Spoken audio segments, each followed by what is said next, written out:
आज के वीडियो में बहुत इंपॉर्टेंट टॉपिक डिस्कस होने वाला है। आपका जो भी एलईडी टीवी है क्यों इन्वर्टर पे ख़राब हो सकता है और नहीं हुआ है तो सावधान हो जाएं। ऐसा क्या करें कि आपका एलईडी टीवी ख़राब ना हो। प्योर साइन वेव इन्वर्टर हो या स्क्वायर वेव इन्वर्टर हो, सोलर इन्वर्टर हो, नॉन इन्वर्टर हो, इन्वर्टर पे टेलीविज़न को किस तरह चलाना है पूरा एक्सपेरिमेंट होगा। इसके साथ और भी हम लोग इसके चीज़ों को एक्सपोज करेंगे। ये देखिए इसमें यूपीएस बटन है, ये हमेशा मैं ऑन रखता हूँ इसलिए क्योंकि इससे क्या होता है समझिए कि 60 हर्ट्ज का पावर पूरे घर में सप्लाई होता है। ये हाई लो का बटन मैं हमेशा ऑन रखता हूँ। सोलर पैनल से पूरी तरह से एनर्जी को ये खींचता है हाई लो से ऑन रहने से। ये ईप्रो के इन्वर्टर में फ़ायदा होता है। मेरा कई वीडियो है इस पे देखिएगा, बहुत ज़बरदस्त जानकारी मैं दिया हूँ सोलर के बारे में, सोलर नॉर्मल बैटरी के बारे में, सोलर बैटरी के बारे में पूरा एक्सपेरिमेंट करके रख दिया हूँ। तो ये वन प्लस का मेरा टीवी है, इस 43 इंच का है। तो इसके लिए देखिए मैंने स्टेबलाइज़र लगा के रखा है। ये जो स्टेबलाइज़र है ये टीवी के लिए ही आता है, हालांकि ये 32 इंच का स्टेबलाइज़र है, या मैंने इसको करीब 1100 रुपये का फ्लिपकार्ट से लिया था, तो ये वी गार्ड का है।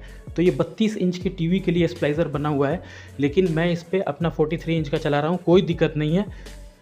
ये मेरा करीब एंड्रॉयड टीवी है तो मैं इसको दिखा रहा हूँ। और ये देखिए जो मच्छर वाला इसका वीडियो देखिएगा, कैसे आप नॉर्मल अपने 200 रुपये का मंगा के नेट से उसको किस तरह से आप इस तरह बना सकते हैं कि आपको ऑल आउट जो लिक्विड है जिसके स्मेल से बहुत ही हेल्थ पे बैड इफेक्ट पड़ता है, उसके जगह पे आप 200 रुपये में ये परमानेंट सिर्फ 5 वाट का मोबाइल चार्जर से इसको आप बना के और घर में पूरी तरह से मच्छर से फ्री हो सकते हैं। इसका भी वीडियो है, मेरे प्लेलिस्ट में जाके चेक करिएगा किस तरह से आप अपने घर पे मॉस्किटो बनाएं 200 रुपये में, तो वो आपको मिल जाएगा सारा वीडियो। ये देखिए इन्वर्टर का तार इसमें गया है टीवी में। तो ये जो बोर्ड है ब्लू वायर का, इससे टीवी, लैपटॉप, टैबलेट सब कुछ इससे चलता है। ये देखिए मैंने टीवी को ऑन कर दिया। ये सारा सब कुछ मेरे ईप्रो के इन्वर्टर पे 3200 VA पे है। तो आप मेरा पुराना वीडियो देखिएगा तो आपको कई सारी चीज़ें मैं दिखाया हूँ, अपने घर का पूरा रिव्यू भी दिया हूँ। उस पर मैं 2 वॉशिंग मशीन, उसके बाद क्या कहते हैं 2 वॉशिंग मशीन, 2 फ्रिज करीब मैं इस पे हमेशा चलाते रहता हूँ। तो आज मैं उसमें थोड़ा बहुत रिव्यू आपको दिखाने वाला हूँ। तो स्टेबलाइज़र बहुत ज़रूरी है, जब क्योंकि हम लोग अपने घर में वॉशिंग मशीन रखे हैं। जब भी हम अपने घर का, ध्यान से सुनिए, बहुत इंपॉर्टेंट टॉपिक बता रहा हूँ, जब भी वॉशिंग मशीन ऑन करते हैं या घर में आपका जो रेफ्रिजरेटर है जो कि नॉन इन्वर्टर रेफ्रिजरेटर है, 2017 का मॉडल, 2018 का मॉडल, वो जैसे ही कंप्रेसर को पकड़ता है, जैसे कंप्रेसर पकड़ता है जर्क लोड बनाता है, और जैसे ही आपका वॉशिंग मशीन स्टार्ट होता है, रोटेट करता है left to right, right to left, तो जर्क लोड बनाता है। उसी जर्क लोड के कारण आपका एलईडी टीवी ख़राब होता है। इसीलिए हम लोग को स्टेबलाइज़र मस्ट है। जो लोग भी इन्वर्टर पे वॉशिंग मशीन चला रहे हैं, उसके बाद ये क्या बोलते हैं रेफ्रिजरेटर चला रहे हैं जो कि नॉन इन्वर्टर है टेक्नोलॉजी का, तो उन लोगों को जो भी जर्क लोड का, ये मोटर स्टार्ट कर रहे हैं, मोटर स्टार्ट करिएगा तो भी आपका हल्का देखिएगा, लाइट को हल्का हल्का चिकचिकाएगा कुछ देर के लिए। तो जहाँ भी आप हैवी लोड चला रहे हैं जो जर्क लोड लेगा तो आपके टीवी के सर्किट को डैमेज कर सकता है। इसलिए आपको स्टेबलाइज़र की ज़रूरत है। और कोशिश करें कि जब हैवी लोड चला रहे हैं तो उस वक्त कुछ देर के लिए टीवी बंद कर दें। क्यों रिस्क लेना, वारंटी पीरियड में है तो चलाइए कबार के, एक्सटेंडेड वारंटी लिए हैं तो ये यहाँ पे टीवी ऑन हो गया, वाईफाई मेरे घर पे लगा है, मेरा टूर देखिएगा, सब कुछ दिखाया हूँ। तो ये एक सिंपल, अभी मैं सिंपल बताया हूँ, अभी मैं आपको पूरा प्रूफ दिखाऊंगा कैसे टीवी ख़राब होता है। मेरे घर में 4 टीवी पड़ा हुआ है, तो ये मेरा पहला टीवी है जो कि अच्छे से चल रहा है। तो चलिए इसको बंद करके हम लोग आपको ले चलेंगे दूसरे टीवी की ओर। तो ये टीवी इसलिए अच्छे से चल रहा है क्योंकि हम लोग इस पर स्टेबलाइज़र लगाए हुए हैं, इसमें कोई कंप्लेंट नहीं आ रहा है। तो आपको मैं ले चलता हूँ अपने दूसरे रूम में, दिखाता हूँ वहाँ का क्या हाल है। तो ये स्टेबलाइज़र से चल रहा है मेरा सब कुछ, टीवी, लैपटॉप तो अच्छे से स्मूथली चल रहा है, कोई ख़राबी नहीं आ रहा है। और ये ईप्रो के सेटिंग, ईप्रो के इन्वर्टर पे चल रहा है, ध्यान से सुनिएगा। और यूपीएस मोड पे चल रहा है। यूपीएस मोड में मतलब यूपीएस है जो आपके सिस्टम कंप्यूटर में, हम लोग बचपन में जब कंप्यूटर स्टार्ट किया करते थे तो यूपीएस लगा रहता था अलग से, वहीं समझिए एकदम अच्छे से, जो कंप्यूटर के सिस्टम को डिस्टर्ब ना करे। अब देखिए मैं अपने दूसरे टीवी को दिखाता हूँ, क्या हसर हो गया है उसका, ध्यान से देखिए। उसको मैंने इन्वर्टर पे चलाया था, घर के नॉर्मल इन्वर्टर पे चलाया था, और किस तरह चलाया था आप देखिएगा तो समझ जाइएगा। ये देखिए टीवी बंद हुआ पड़ा है, 32 इंच का टीवी है मेरा, और ये टीवी कंपनी की कोई गलती नहीं है। हालांकि टीवी 4 साल 5 साल चल चुका है, गलती मेरी है कि मैंने इसको इन्वर्टर पे चला दिया था और उसी वक्त जर्क लोड दे दिया था। तो ये टीवी जो 32 इंच की आती है 65 वाट का करीब लोड लेती है ये करीब। तो ध्यान से देखिए, ये 65 वाट का लेता है 32 इंच का टीवी, मैक्सिमम टू मैक्सिमम 65, अब तो 50 वाट के भी आ गए हैं टीवी। तो ये टीवी ज़्यादा वाट का नहीं लेता है।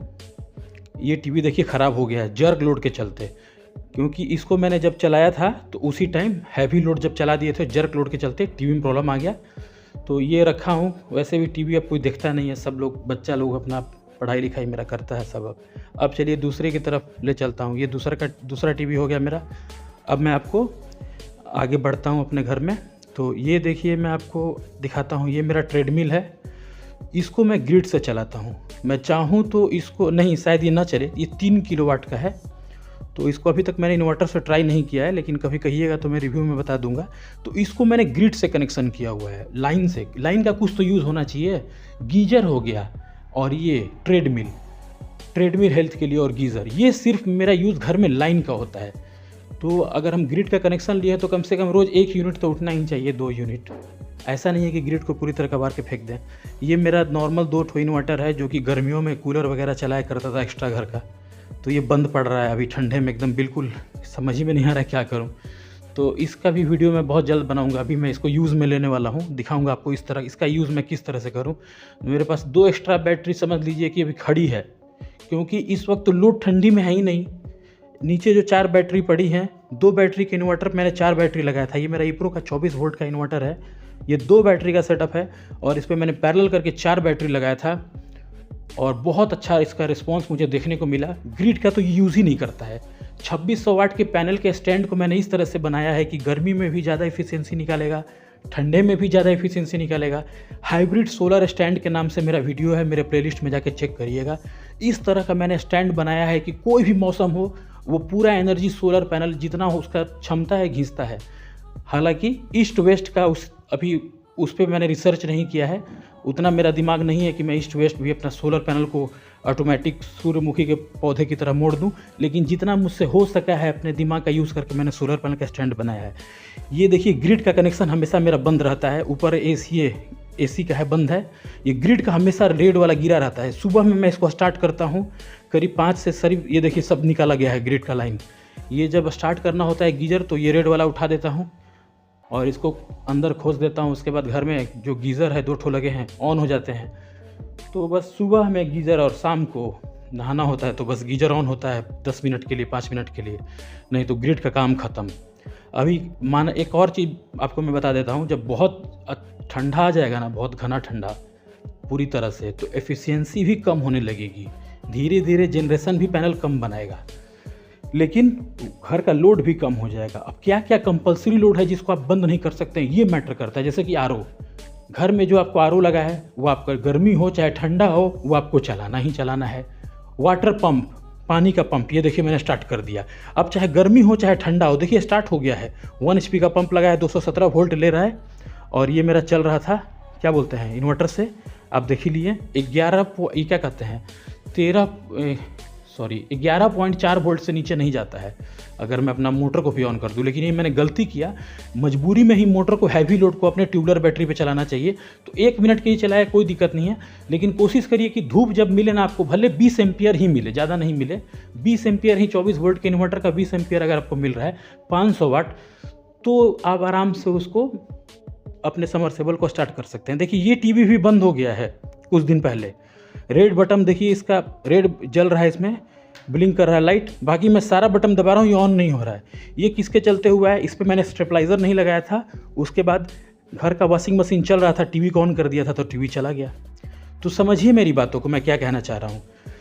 और जो भी एसी है घर में, और ये कूलर, तो एसी जो भी है ग्रिड से चलता है। मैं कभी फॉल्स वीडियो नहीं बनाता। एक एसी लिया हूँ जो कि 0.8 टन का है, उसको मैं इप्रो के इन्वर्टर पे चलाता हूँ। और ये कूलर भूल के भी मत लीजिए, ये भी एक बार बिगड़ जाता है ना, तो बनाने में ना कंपनी वाले की हालत ख़राब हो जाता है, क्योंकि इसमें जो स्क्रू लगे होते हैं उसमें जंग लग जाते हैं पानी पड़ के, वो स्क्रू खुलता ही नहीं है, इसको तोड़ना पड़ता है, बहुत बुरा स्थिति हो जाता है इसका। तो कोशिश करें कि कूलर ऐसा ना लें जिसको ब्रांड के नाम पे, कंपनी के नाम पे पैसा लगा के, कि जो जल्दी बने ही ना, बिगड़ जाए तो। और ये सब आप देखिए, सब अभी आपके सोलर इन्वर्टर पे ही मेरे चल रहा है इप्रो के। 2 बैटरी की जगह पे 4 बैटरी लगाने से यही साल भर से फ़ायदा हुआ है कि हमको अपना इन्वर्टर ग्रिड पे भेजना ही नहीं पड़ता है। ना इन्वर्टर ग्रिड पे जाएगा, ना कोई टेंशन होगा। बैटरी पे सारा 5 साल अगर चल गया, एक बैटरी 12,000 रुपये की है, जिसको हम सेल करेंगे तो मिनिमम 4,000 रुपये मिलना ही है। मतलब 8,000 रुपये का मुझे एक बैटरी पड़ा। 8 8 16 16 16 32, यानी 32,000 का बैटरी हमको 5 साल के लिए पड़ा। और मेरा महीने का बिजली बिल कितना आता था, आप जब मेरा पुराना वीडियो देखिएगा तो आप कहिएगा कि हाँ, ये आपको तो पता ही होगा। जितना स्मार्ट मीटर लगा है, मतलब वो स्मार्ट मीटर के नाम पे क्या हो रहा है, जो लोग यूपी के हैं अच्छे से जानते हैं, मैं इस पर कुछ बोलना नहीं चाहता। तो ये जो आपका जो रेफ्रिजरेटर है, ये मेरा नॉन इन्वर्टर रेफ्रिजरेटर है, नॉन इन्वर्टर, ध्यान से सुनिए। पुराना मॉडल है 2016-17 का। तो ये जब भी कंप्रेसर बनाता है ना, तो जर्क लोड उठाता है। अगर स्टेबलाइज़र ना रहे और टीवी को हम लोग ऑन करें तो टीवी के सर्किट पे इफेक्ट पड़ सकता है। हालांकि बचाने के लिए कंपनियां बहुत कुछ देती हैं, लेकिन आप स्टेबलाइज़र दे दीजिएगा, एक सेफ्टी बल्ब दे दीजिएगा तो क्या जाता है। एक स्टेबलाइज़र देने से आपकी टीवी की लाइफ बढ़ जाती है। तो कोशिश करें कि आप जब भी रेफ्रिजरेटर खरीदें, यही बात दिलखुश ने भी बताया है। जो दिलखुश जी हैं, इस इलेक्ट्रिकल एग्ज़ाम के बहुत अच्छा वीडियो बनाते हैं, बहुत उनको भी जानकारी है इस चीज़ के बारे में। उन्होंने भी यही बात बोला कि नॉन इन्वर्टर रेफ्रिजरेटर बिल्कुल ना लें, इन्वर्टर टेक्नोलॉजी के रेफ्रिजरेटर लें। अपने घर का लोड को आपको कम करना है, ध्यान से सुनिए मेरी बात। नॉर्मल फैन को हटा के BLDC लगाइए। अगर कोई फालतू आपका 12 वाट 15 वाट का LED बल्ब लगा है तो उसको हटा के 3 वाट का, 2 वाट का, 5 वाट का, इस तरह से करिए। जितना से जितना आप अपने घर का वाटेज कम करिएगा, आपके लिए उतना अच्छा है। और कुछ चीज़ें कंपलसरी हैं जो आपको चलाना ही पड़ता है।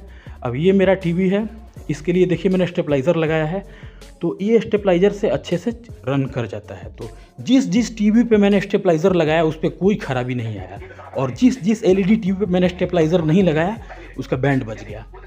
कहने का तात्पर्य ये है कि आपको अपने टीवी पे प्योर साइन वेव इन्वर्टर से टीवी को चलाना है। सोलर इन्वर्टर भी है तो, और एक 700 600 800 रुपये का अच्छा है। ये देखिए, इसका रिव्यू देखिए। कुछ भी खरीदने से पहले फ्लिपकार्ट पे जाके उसका रिव्यू देख लीजिए।